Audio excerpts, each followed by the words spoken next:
How y'all doing? I said I was going to do a follow-up video where I talked about Dr. J Julius Erving and the black side. He was epiphany of class. He was dignified and spoke real articulate.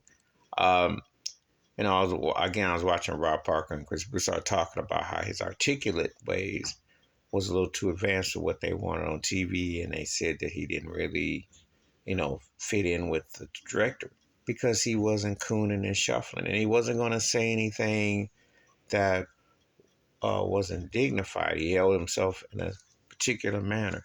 He come from an era where there was a certain type of black, middle class, suburban type of brother that ancestor people that wanted to represent and wanted to be respectable and cool and classy.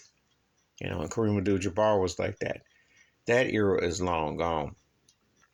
Most of these cats that come out now curse all the time, which I find very derogatory, and don't really specify to talking about subjects and also keeping things in perspective, And it's always done as a commercial of sensationalism.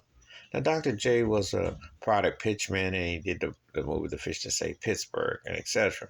However, he wasn't a tacky turkey, and that's the thing about it. A lot of them, because they don't really address things articulate and well thought out, you know. And I have a problem as much, we talk about them swiping teams and moving around.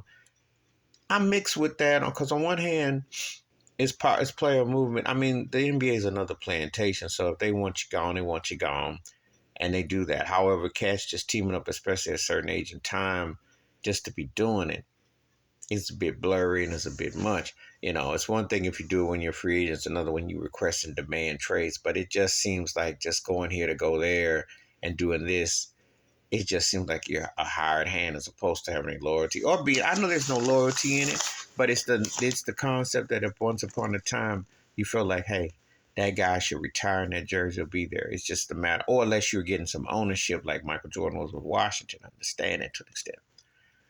However, Julius Erving was articulate, and he didn't come across like he was bought and paid for. That's the biggest thing that I take away.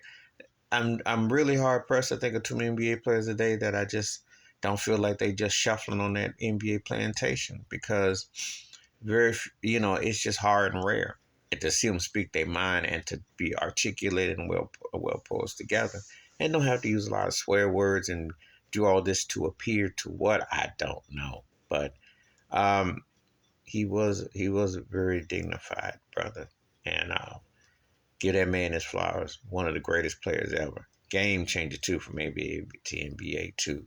So he should get all his acknowledgement because the NBA had to come for him. He did not have to come to the NBA. That's how dynamic he was and how the NBA was.